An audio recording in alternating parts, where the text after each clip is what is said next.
یہ بالیکی حسین ہے، نبی کا نور عین ہے، یہ بالیکی بسم اللہ الرحمن الرحیم۔ آج ہمارے پیش نظر یہ سوال ہے کہ واقعہ کربلا کے پیش آنے کے اسباب کیا تھے؟ امام حسین علیہ السلام نے کس لیے یزید کے خلاف اتنی بڑی سٹرگل کی، جدوجہد کی؟ ان کی اس جدوجہد کی بنیاد کیا تھی؟ اس کے اسباب کیا تھے کہ امام حسین علیہ السلام بالآخر اپنے خانوادے کو لے کر تنہا یزیدیت کو للکارنے کے لیے نکل کھڑے ہوئے؟ امام حسین علیہ السلام کی یہ جو جدوجہد ہے، اس میں سب سے پہلی جو سمجھنے والی بات ہے وہ یہ کہ یہ سڈنلی امام حسین علیہ السلام ایسے اچانک ہی اس سٹرگل کے لیے نہیں اٹھے۔ امام حسین علیہ السلام کی پیدائش سے یہ امر متعین ہو چکا تھا کہ آپ کی کربلا میں شہادت ہوگی، اور جس زمانے میں آپ کی شہادت ہوگی وہ دور اور وہ سن کون سا ہوگا، تاجدار انبیاء صلی اللہ علیہ وآلہ وسلم نے یہ بھی بتا دیا تھا۔ اور اس وقت ڈسپوٹک رول ہوگا اور حکمران کون ہوگا، حضور علیہ السلام نے اس کا نام بھی متعین کر دیا تھا اور بتا دیا۔ جس جگہ پر شہید ہوں گے یہ بھی بتایا، جس سن میں شہید ہوں گے یہ بھی بتا دیا، اور کون لوگ ہوں گے شہید کرنے والے، کس خاندان کے لوگ ہوں گے یہ بھی آقا علیہ السلام نے بیان فرما دیا تھا۔ ایون نام تک متعین کر دیے تھے آقا علیہ السلام نے اپنی حیات مبارکہ میں۔ پھر جس سن میں حضرت امام حسین علیہ السلام شہید ہوئے، آقا علیہ السلام نے اس سن سے بھی پناہ مانگی ہے مدینہ طیبہ کے اندر بیٹھ کر، اس دور اور اس زمانے میں، اور پھر ان کی شہادت کو یاد بھی کیا، اور حضور روئے بھی، چشمان مقدس میں آنسو بھی آئے۔ اس لیے یہ جو واقعہ کربلا ہے تو اس کے جو باقاعدہ اسباب ہیں، اس کی ایک بیک گراؤنڈ ہے کہ حضور علیہ السلام کے دین کے اوپر حرف آنا شروع ہو گیا تھا۔ تو سب سے پہلا سبب تو یہ کہ جو یزید پلید تھا اس کے اندر شخصی رذائل پائے جاتے تھے۔ حضرت امام حسین علیہ السلام کی سٹرگل سے پہلے حضرت امام حسن بن علی رضی اللہ تعالی عنہما، انہوں نے ایک معاہدہ کیا تھا امیر شام حضرت امیر معاویہ رضی اللہ تعالیٰ عنہ کے ساتھ، اور اس معاہدے میں یہ شک تھی کہ امیر معاویہ اپنے بعد کسی شخص کو بھی آئندہ کے لیے خلیفہ نومینیٹ نہیں کریں گے۔ امت مسلمہ نے جس طرح پہلے 4 خلفائے راشدین کا خود انتخاب کیا ہے، امت جس کو چاہے گی اپنا ولی امر قائم کر لے گی، یہ باقاعدہ معاہدہ تھا۔ مگر جب حضرت امیر معاویہ رضی اللہ تعالیٰ زندگی کا آخری دور آیا، بدقسمتی سے معاہدے کی شک کے اوپر عمل نہیں ہو سکا، اور یزید پلید جو ہے اس کو نومینیٹ کرنا شروع کر دیا گیا۔ امیر معاویہ کے انتقال کے بعد یزید جو ہے وہ سارے سرخ و سفید کا براہ راست مالک بن گیا، اور اس نے مالک بنتے ہی سب سے پہلے تو اس معاہدہ کی مخالفت کر دی کہ جو حضرت امیر معاویہ نے حضرت امام حسن مجتبی رضی اللہ تعالیٰ عنہ کے ساتھ کیا تھا۔ تو یہ ایک سبب تھا امام حسین علیہ السلام کی سٹرگل کا اور جدوجہد کا۔ دوسرا سبب یہ تھا کہ یزید کی شخصیت اور کردار وہ اس قابل نہیں تھا کہ وہ مسلمانوں کا ولی امر بن سکتا۔ وہ زانی تھا، وہ شرابی تھا، بد کردار تھا۔ یہی وجہ ہے کہ البدایہ والنہایہ میں امام ابن کثیر نے اہل مدینہ جو یزید کی بیعت پہلے کی اور زبردستی لی گئی تو اس کو جو توڑا ہے تو اس کے اسباب کو بیان کیا۔ وہاں پر فرماتے ہیں ذکروا عن یزید ما کان یقع منہ من الکبائر فی شربۃ الخمر وما یتبع ذلک من الفواحش التی من اکبرها ترک الصلاۃ عن وقتها بسبب السکر، کہ وہ شرابی تھا اور شراب پیتا تھا، اور شراب کی وجہ سے جتنی بھی برائیاں ہیں وہ ساری پھر اس کے اندر جمع ہو گئی تھی، اور ان برائیوں میں یہ تھا کہ نماز کا ترک کر دینا، اور باقی ساری شراب کی وجہ سے پھر زنا آتا ہے، باقی گناہ آتے ہیں، وہ سارے اس کے اندر جمع ہو گئے تھے۔ لہذا اہل مدینہ سے جو زبردستی بیعت لی گئی تھی تلوار کے زور پر، انہوں نے اس بیعت کو بھی توڑ دیا اور اس کو ختم کر دیا۔ تو اس کا ذاتی کردار اتنا اچھا نہیں تھا۔ یہ پہلی چیز جو میں آپ کے سامنے رکھتا ہوں کہ امام حسین اس کے کردار سے واقف تھے، اس کا کردار اچھا نہیں تھا۔ دوسری چیز جو ہے وہ آقا علیہ السلام نے فرمایا کہ لا یزال امر امتی قائما بالقسط حتی یسلمہ رجل من بنی امیہ یقال لہ یزید، کہ میری امت میں عدل کا اور انصاف کا معاملہ قائم رہے گا یہاں تک کہ پہلا شخص جو میری امت میں عدل اور انصاف کو ختم کرے گا اور میرے دین کا مصلح کرے گا، اس کا نام یزید ہوگا۔ حضور نے لفظ کیا یسلم، مصلح کرے گا میرے دین۔ اب مصلح کیا ہوتا ہے؟ میدان جنگ میں اگر کوئی شخص مارا جائے تو دشمن اس کی لاش کے اوپر گھوڑے دوڑاتے ہیں اور اس کی لاش کو مسل دیتے ہیں، بالکل کچل دیتے ہیں، ریزہ ریزہ کرتے ہیں اور اس کی بے حرمتی کرتے ہیں۔ وہ جو شکل مسلے جانے کے بعد اس لاش کی ہوتی ہے نا، اس کو مسلح شدہ لاش کہتے ہیں۔ حضور نے فرمایا میرے دین کا مسلح جو شخص کرے گا وہ یزید ہوگا۔ امام پاک امام حسین علیہ السلام کے قدم یوں ہی کربلا کی طرف نہیں اٹھ رہے تھے، وہ دیکھ رہے تھے کہ یہ وہ شخص ہے کہ میرے نانا جان نے جس کا نام بتایا وہ دین کا مسلح کرے گا، اور اس کا ذاتی کوئی کردار بھی اچھا نہیں، اس کی شخصیت بھی اچھی نہیں، اس کی طبیعت میں شخصیت میں دین اسلام کی تعلیمات بھی نہیں ہیں۔ اگر یہ شخص برسر اقتدار آ جاتا ہے تو یہ حضور علیہ السلام کے پورے دین کا چہرہ مسخ کر دے گا۔ لہٰذا دین کو بچانا واجب ہے۔ اگرچہ قوت و اقتدار ان کے ہاتھوں میں ہے اور ساری فوج ان کے ہاتھوں میں ہے، مگر میں اگر اکیلا بھی بچا سکتا ہوا تو میں اس دین کو بچانے کی سٹرگل کروں گا اور جد و جہد کروں گا۔ لہٰذا امام حسین علیہ السلام کی جتنی بھی سٹرگل ہوئی ہے دین اسلام کو اور اس کی قدروں کو بچانے کے لیے، وہ باقاعدہ ایک منظم سوچے سمجھے منصوبے کے تحت تھی، اس کی بنیادیں تھیں۔ ایسے نہیں کہ آپ سڈنلی اٹھے اور چل پڑے اور کوئی پیچھے بنیاد نہ تھی، باقاعدہ بنیادیں تھیں، اسباب تھے، ذرائع تھے۔ کوفہ کے لوگوں نے بھی آپ کو بلایا تھا کہ آپ آئیں، یہ لوگ دین کو برباد کر دیں گے، مگر بعد ازاں وہ لوگ اپنے عہد سے پھر گئے۔ مگر امام حسین علیہ السلام نے وفاداری کی انتہا کی، آپ اپنے عہد سے نہیں پھرے، اپنے نانا کے دین کو بچانے کے لیے جتنی بھی سٹرگل آپ کر سکتے تھے آپ نے کی۔ یہی وجہ ہے کہ حضرت امام حسین علیہ السلام کی سٹرگل کی بنیاد کیا ہے، امام حسین علیہ السلام نے اس کو خود بیان کیا،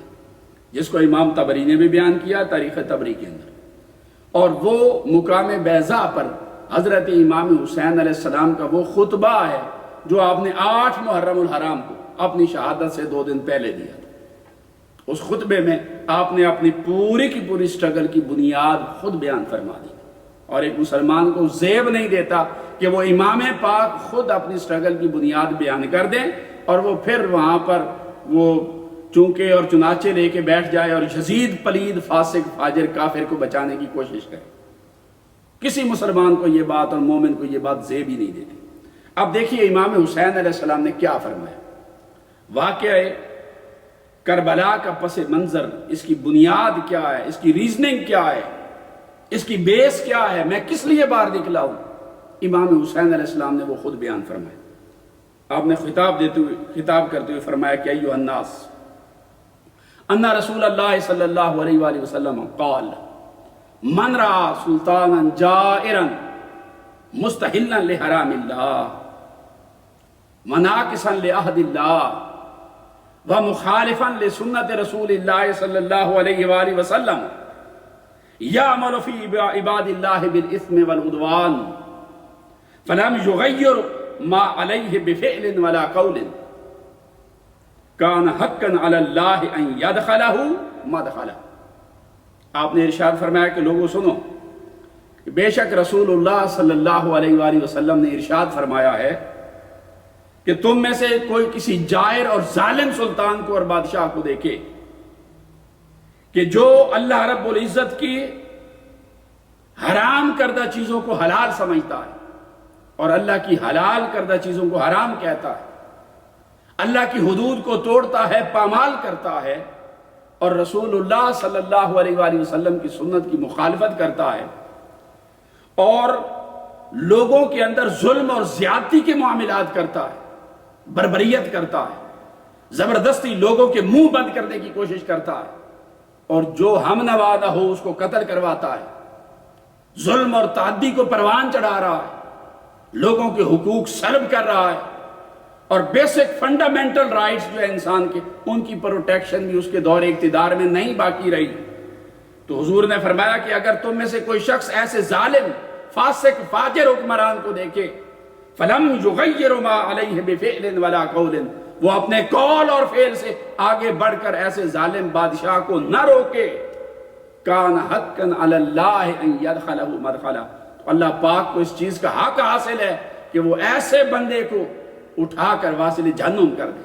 اسے وہاں داخل کرے جہاں وہ داخل ہونے کا حقدار ہے، یعنی واصل جہنم کر دے ایسے بندے کو جو اتنا ظلم دیکھ کر بھی اپنی آنکھیں بند کر لے، آنکھیں موند لے، زبان سے بھی کوئی کلمہ ظلم کے خلاف نہ نکالے، تو ایسا بندہ اس قابل ہے کہ جہنم رسید کر دیا جائے۔ یہ خطاب کر کے پھر آپ نے فرمایا کہ میں کیوں نکلا ہوں گھر سے؟ فرمایا الا وَإِنَّ هَؤُلَاءِ قَدْ لَازِمُوا طَاعَةَ الشَّيْطَانِ، آگاہ ہو جاؤ، یہ جو طبقہ ہے یہ یزیدی، یہ یزید پلید اور اس کے جتنے گورنر ہیں اور یہ ساری فوج اور یہ لوگ قد لازموا طاعۃ الشیطان، انہوں نے شیطان کی اطاعت کو اپنے اوپر لازم کر لیا، وترکوا طاعۃ الرحمن، اور اللہ رب العزت کی طاعت کو ان لوگوں نے ترک کر دیا ہے، چھوڑ دیا ہے، ان کی زندگیوں سے بندگی نکل چکی ہے، یہ عبد الشیطان بن چکے ہیں، ان کے اندر سے دین نکل چکا ہے، واظہر الفساد، یہ فساد بپا کرتے ہیں، یہ طاقت کے زور پر اپنی بات منواتے ہیں اور لوگوں کی جان سلب کرنے میں ایک منٹ نہیں لگاتے، معاشرے میں فساد بپا ہو رہا ہے، لوگوں کی پراپرٹیز ناجائز چھینی جا رہی ہیں، لوٹی جا رہی ہیں، اور آپ نے فرمایا وَأُبْطِلُوا الْحُدُودَ، ان لوگوں نے وَأَبْطَلُوا الْحُدُودَ، انہوں نے حدود کو معطل کر دیا، وَأَحَلُّوا حَرَامَ اللَّهِ، اللہ رب العزت کی حرام کردہ چیزوں کو ان لوگوں نے حلال کر دیا ہے، وَحَرَّمُوا حَلَالًا، اور جن کو اللہ نے حرام قرار دیا تھا اس کو یہ لوگ حلال کہہ رہے ہیں، اس لیے فرماتے وَأَنَا أَحَقُّ مِنْ غَيْرِ، میں ہر شخص سے زیادہ حقدار ہوں کہ میں اپنے نانا کے دین کے دفاع کے لیے اپنے خون کا آخری قطرہ بھی پیش کر دوں، میں زیادہ حق رکھتا ہوں، میں نے نانا کے کندھوں پر سواری کی ہے، مجھے حضور نے اپنی زبان چسوائی ہے، حضور کے سجدوں میں میں ان کی پشت پر بیٹھا ہوں تو انہوں نے سجدے طویل کر دیے ہیں، اپنے نانا کے دین کا دفاع کرنے کا سب سے زیادہ حقدار میں ہوں، جب دین کی قدریں مٹ رہی ہیں، جب دین پر حرف آ گیا ہے اور جب عدل و انصاف کے پیمانوں کو بسلا جا رہا ہے، دین کی حدود کو توڑا جا رہا ہے، میرے نانا کی سنت کا مذاق اڑایا جا رہا ہے اور قرآن مجید کی تعلیمات کو پس پشت ڈالا جا رہا ہے، اور یہ شخصی حکومت قائم کر کے اپنے من مانے فیصلوں کے ذریعے حضور علیہ السلام کی عطا کردہ اقدار کو مسخ کر رہا ہے، تو میں زیادہ حق رکھتا ہوں کہ میں اپنے نانا کے دین کی حفاظت کروں۔ امام پاک کی ساری سٹرگل اور جد و جہد جو ہے وہ باقاعدہ منصوبہ سازی کے تحت تھی، آپ دین کی اقدار کو بچانے کے لیے نکلے تھے، آپ دین کو زندہ کرنے کے لیے نکلے تھے، آپ یزیدیت کا وہ مکروہ چہرہ لوگوں کے سامنے لانے کے لیے نکلے تھے۔ اگر آپ یہ سٹرگل نہ کرتے تو آج معاذ اللہ یزید پلید کے بھی قصیدے گائے جاتے، آپ نے اس کا مکروہ چہرہ انسانیت کو دکھایا ہے، لوگوں کو دکھایا ہے، اس کے اندر چھپے ہوئے کافرانہ عزائم لوگوں کو دکھائے ہیں اور لوگوں کو بتایا کہ بعد میں تو تم لوگ دیکھ لو گے کہ واقعہ ہررا پیش آیا، لوگوں نے پھر خود اپنی آنکھوں سے دیکھا ہے کہ وہ حضور کے حرم کی ناموس کو پامال کر رہا تھا، لوگوں نے اپنی آنکھوں سے دیکھا کہ یزیدی فوج کعبۃ اللہ کے اوپر سنگساری کر رہی تھی، منجنیق کے ساتھ بڑے بڑے گولے اور پتھر پھینک رہی تھی، بعد میں لوگوں نے اپنی آنکھوں سے دیکھا جب کعبۃ اللہ کے غلاف کو آگ لگائی گئی، لوگوں نے اپنی آنکھوں سے دیکھا جب مسجد نبوی کے ستونوں کے ساتھ گھوڑے باندھے گئے اور مسجد نبوی میں خچر اور کتے داخل کیے گئے، بعد میں لوگوں نے اپنی آنکھوں سے دیکھا جب 10,000 کے قریب صحابہ کرام کی خون کی ہولی بہائی گئی، عورتوں کی عصمت مدینہ طیبہ میں پامال کی گئی، اس وقت یزیدیت کا یہ مکروہ چہرہ جسے امام حسین علیہ السلام پہلے دیکھ رہے تھے وہ لوگوں کے سامنے بھی آ گیا۔ یزیدیت فسق کا نام ہے، فجور کا نام ہے، کفر کا نام ہے، اسلام دشمنی کا نام ہے، حضور کے حرم کے تقدس کو پامال کرنے کا نام یزیدیت ہے، حضور کے اللہ رب العزت کے گھر کی حرمت کو پامال کرنے کا نام یزیدیت ہے، اہل بیت کے خون سے ہولی کھیلنے کا نام یزیدیت ہے، 10,000 صحابہ کرام کا خون بہانے کا نام یزیدیت ہے، نہ ادب خدا ہے، نہ اللہ رب العزت کی توحید کا حیا ہے یزیدیت میں، نہ نسبت رسالت کا حیا ہے یزیدیت میں،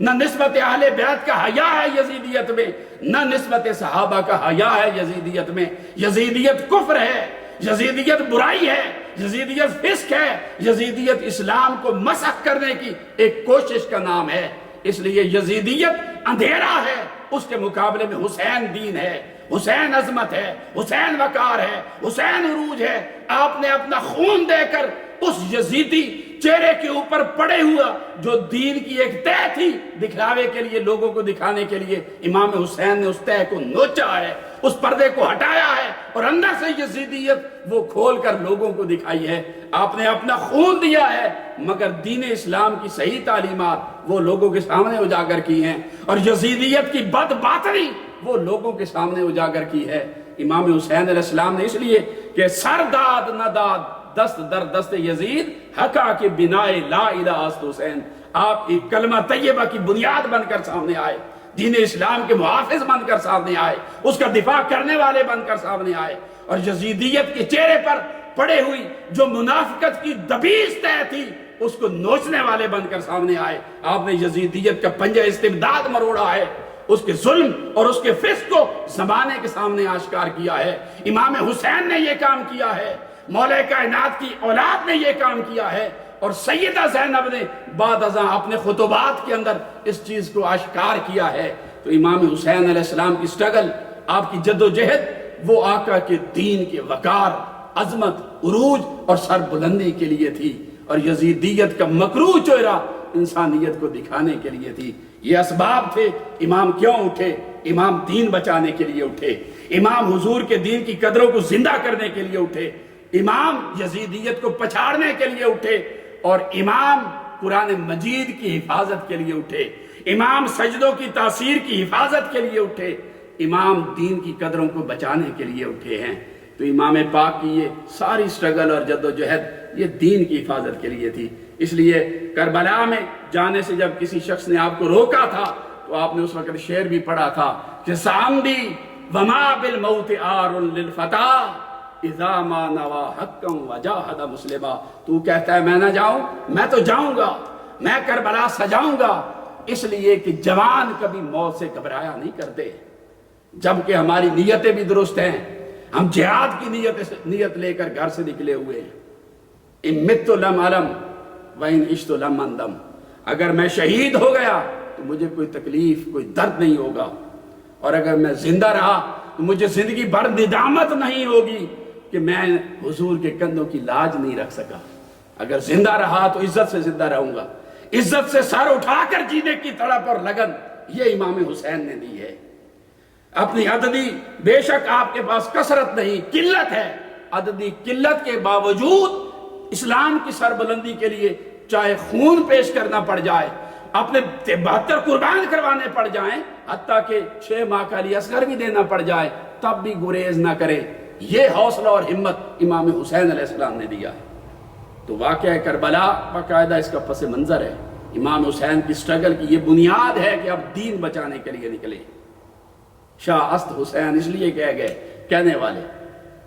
ٹھیک ہے نا، قتل حسین اصل میں مرگ یزید ہے، اسلام زندہ ہوتا ہے کربلا کے بعد۔ یہ پیغام دیا ہے آپ نے۔ اسلام کی زندگی اب حجروں میں بیٹھنے میں نہیں ہے۔ بے شک میں نے احرام باندھا تھا کہ میں حج کروں، مگر لوگ اسلام بچانے کے لیے جب کعبہ میں جا رہے تھے اس وقت امام حسین اسلام بچانے کے لیے کربلا میں جا رہے تھے۔ اس وقت جب دین کے اوپر ایسی نوبت آ جائے اور ظالم فاسق فاجر حکمران آ جائیں تو پھر کعبے میں جانے سے دین نہیں بچتا، پھر کربل میں جانے سے دین بچتا۔ یہ پیغام دیا ہے امام حسین علیہ السلام نے اپنی شہادت کے ذریعے۔ اللہ رب العزت ہمیں بھی حضرت سیدنا امام حسین علیہ السلام کی یہ جو سٹرگل ہے اس کو سمجھنے کی توفیق دے، اور جب یہ محرم الحرام کے دن آتے ہیں ان کے فضائل بیان کرے، مناقب بیان کرے، حق ہے، مگر جس مقصد کے لیے انہوں نے جان قربان کی اس مقصد کو بھی سمجھیں۔ وہ کیوں قربان ہوئے، انہوں نے کنبہ کیوں شہید کروایا، مقصد کیا تھا؟ مقصد دین کی حفاظت تھی، مقصد دین کی قدروں کی حفاظت تھی۔ اگر آج ہماری زندگیوں میں دین ہے تو ہم حسینی، اگر مقصد حسین ہماری زندگیوں میں رچ بس گیا ہے تو ہم حسینی، اور اگر یہ چیز نہیں تو جائزہ لینا چاہیے۔ پھر امام حسین خوش نہیں ہوں گے اگر کام سارے یزید والے ہوں۔ اللہ پاک ہمیں محبت حسین بھی عطا فرمائے اور مقصد حسین بھی عطا فرمائے۔ بہت شکریہ۔ تو اللہ رب العزت ہمیں حسینی زندہ رکھے اور حسینی مشن پر موت عطا فرمائے۔ وما علینا یہ بالیقین حسین ہے، نبی کا نور عین ہے، یہ بالیقین حسین